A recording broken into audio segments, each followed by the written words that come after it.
आप में से बहुत सारे बच्चों को एक प्रॉब्लम आती है कि सर हम पढ़ते हैं, हम रिवाइज करते हैं, लेकिन फिर भी हम चीजों को समझ नहीं। साथ ऐसा क्यों होता है? क्या इस बात का कोई साइकोलॉजिकल रीजन है? क्या इस बात को समझने समझाने के बीच कहीं कोई ऐसी कमी तो नहीं रह जाती कि हम करना चाहते हैं किसी भी काम को फिर भी उलझ जाते हैं? तो सबसे इंपॉर्टेंट चीज एक है जो आप लोगों के दिलों में घूमती है, और वो चीज है डाउट। वो चीज है डाउट। देखो दोस्तों, मैं आप लोगों के साथ इंग्लिश पढ़ने पढ़ाने का काम कर रहा हूं, और ये बात आप जानते हैं कि इंग्लिश को आपने अपने स्कूल में पढ़ा है तो आपके स्कूल के ड्यूरेशन को कैलकुलेट करते हैं तो करीब 12 साल।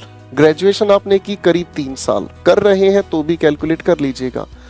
तो आप 12 या 15 साल के बीच की इस मेहनत को मात्र 3, 4, 5 महीने में कर रहे हैं, तो ये चीज आपके सामने निश्चित है और आएगी ही आएगी। अरे हाँ है ना? लेकिन इस शब्द को थोड़ा सा दूर कर लो, इस शब्द को थोड़ा सा दूर कर लो इस शब्द से।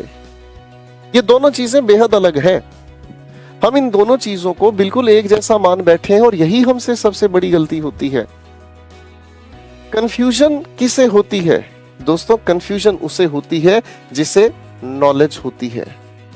कंफ्यूजन उसे होती है जिसे नॉलेज होती है।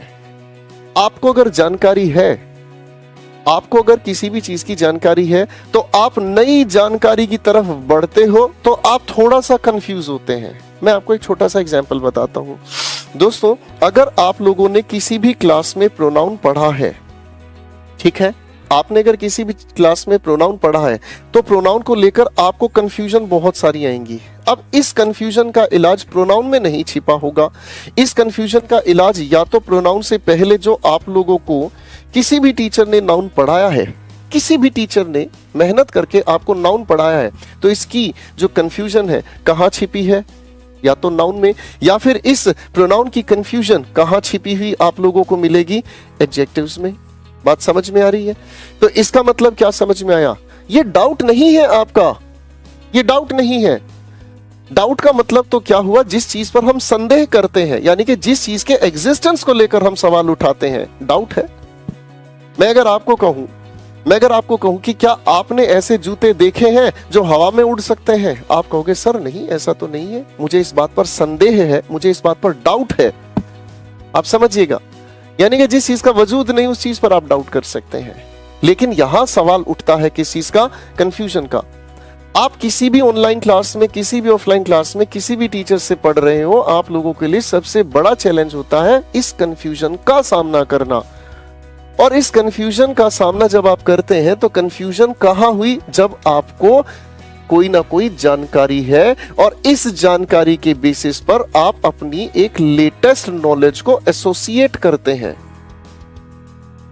बात समझ रहे हैं? आप एक लेटेस्ट नॉलेज को जब एसोसिएट करते हैं तब आपका दिमाग थोड़ा सा कंफ्यूज होता है। अरे यार, 4 बातें पहले जो पढ़ी थी और जो बातें आज हमने पढ़ रही, इनमें तो एक टकराव है। अरे हाँ है ना? इन दोनों बातों में तो आपस में एक टकराव है भाई, हाँ है ना? चलो मैं इस बात को दूसरे तरीके से समझाता हूं। सच आप लोग सब जानते हैं, सच सच होता है, ऐसा ही हम कहते हैं, हाँ है ना? अब एक बात ध्यान से सोचकर देखना दोस्तों, जो सच न्यूटन के समय में सच था, क्या उस सच का रूप आज बदला या नहीं बदला? आप कहोगे जी बदला है, हाँ है ना? जिस बात को गैलीलियो ने सच कहा, उस समय के लोगों ने उसे झूठ कहा। गैलीलियो साहब ने एक बहुत खूबसूरत बात कही थी कि ये जो सूर्य देवता है भाई साहब, ये स्टैटिक है और आपकी पृथ्वी है जिसके अंदर एक तरह का मूवमेंट है। बात समझिएगा ध्यान से, ठीक है? उस समय के लोगों ने इसको झुठलाया और गैलीलियो को नतमस्तक होने पर मजबूर कर दिया। लोगों के बीच क्या चीज था? डाउट था। उन्होंने इस बातचीत के वजूद को ही खारिज कर दिया, ऐसा कुछ नहीं है, क्योंकि उस समय धर्म राजनीति पर बहुत ज्यादा हावी था। लेकिन फिर क्या हुआ? फिर हुआ कुछ ऐसा कि कंफ्यूजन कहीं ना कहीं किसी ना किसी इंसान के दिल में बैठ गई। उसने उस प्रीवियस नॉलेज को उठाया और धीरे धीरे उस चीज पर रिसर्च करते चले गए, और बाद में ये चीज उस समय के लोगों ने झूठ माना, लेकिन आज के लोग ये सच मानते हैं। तो भैया ये कंफ्यूजन किस वजह से हुई? नॉलेज से। तो बच्चों, आप जब भी क्लास में पढ़ रहे होते हो तो आप ध्यान से समझिएगा, आप किसी डाउट का शिकार नहीं होते हैं। डाउट मीन्स अनसर्टेनिटी, जो चीज है ही नहीं उस चीज के बारे में सोचना। लेकिन आप जिस चीज से टकराते हैं वो है आपकी कंफ्यूजन, और कंफ्यूजन का मतलब आपको एक लेवल की जानकारी है, आपको इससे लेटेस्ट लेवल की जानकारी को कैसे एसोसिएट करना, आप इस चीज पर थोड़े से डगमगाते हैं। आप समझ रहे हैं? तो बच्चों, आपकी कंफ्यूजन का इलाज है कहां? आप जिस भी टॉपिक में कंफ्यूज हो रहे हैं, आप कोई भी टॉपिक पढ़ रहे हैं, बस इससे पिछला और इससे अगले टॉपिक का थोड़ा सा इंतजार करें। आपकी प्रॉब्लम अपने आप, आपकी कंफ्यूजन अपने आप आपको सुधार देगी। आज के लिए इतना ही। Thank you very much. Take care.